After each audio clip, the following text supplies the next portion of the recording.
Big ബോസിനുള്ളിലെ Aneesh എന്ന് പറയുന്ന മത്സരാർത്ഥിയെ കുറിച്ചിട്ട് നിങ്ങളുടെ അഭിപ്രായം എന്താണ്? എൻ്റെ അഭിപ്രായം എന്താണെന്ന് വെച്ചാൽ അനീഷ് വളരെയധികം സ്ട്രോങ് ആയിട്ടുള്ള ഒരു മത്സരാർത്ഥി തന്നെയാണ്. ആ ഒരു കാര്യത്തിൽ ഒരു തർക്കവുമില്ല.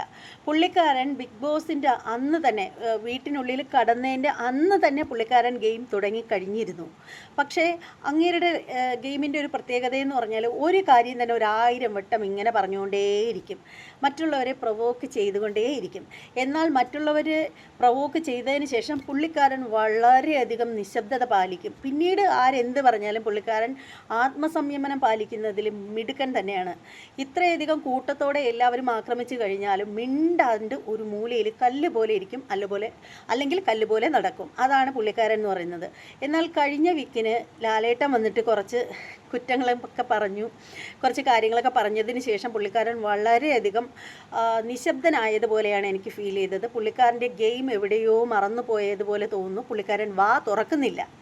ശരിക്കും അപ്പാനി ബഹളം വെച്ചിട്ട് ഒരിടത്ത് മാറിയിരിക്കുന്ന സമയത്ത് അപ്പാനിയെ പോയി ഉപദേശിക്കുന്നതൊക്കെ കണ്ടിട്ടുണ്ടായിരുന്നു.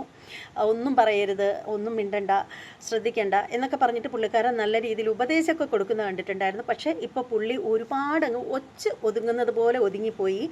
അങ്ങനെ പുള്ളിയുടെ ഗെയിം ഒതുങ്ങിപ്പോയാൽ പുള്ളിയെ പിന്നീട് ഇപ്പോൾ സ്ക്രീൻ സ്പേസ് ഒക്കെ അനീഷിന് വളരെ കുറച്ചാണ് കിട്ടുന്നത്. അപ്പോൾ അനീഷ് പഴയതുപോലെ എല്ലാവരെയും ഭയങ്കരമായിട്ടങ്ങ് പ്രൊവോക്ക് ചെയ്യണമെന്നൊന്നും പറയുന്നില്ല. പക്ഷേ കുറച്ചുകൂടി ഒന്ന് ആക്റ്റീവ് ആവേണ്ടതായിട്ടുണ്ട്.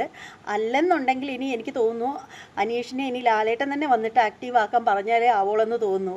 എന്തായാലും ബിഗ് ബോസ് എന്താണെന്ന് 5 വർഷം കൊണ്ട് അരച്ച് കലക്കി കുടിച്ചിട്ട് പുള്ളിക്കാരന് അകത്തേക്ക് വന്ന ഒരാളാണ്. അതുകൊണ്ട് അതിനകത്ത് നിൽക്കേണ്ടതൊക്കെ എങ്ങനെയാണെന്ന് പുള്ളിക്കറിയാം. പക്ഷേ ഇപ്പോൾ ഒരുപാട് സൈലൻ്റ് ആയിപ്പോയി.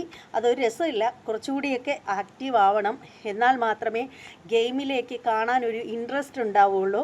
അതുകൊണ്ട് അനീഷ് ഇപ്പോൾ ഇച്ചിരി പുറകിൽ നിൽക്കുകയാണെന്ന് തോന്നുന്നു. കാരണം അനീഷിന് ഇപ്പോൾ സ്ക്രീൻ സ്പേസ് പണ്ടത്തതുപോലെ കിട്ടുന്നില്ല. അപ്പോൾ എന്തായാലും നിങ്ങളുടെ ഓരോരുത്തരുടെയും അഭിപ്രായം എന്താണെന്ന് വെച്ചാൽ കമൻറ്റ് ചെയ്തേക്കുക.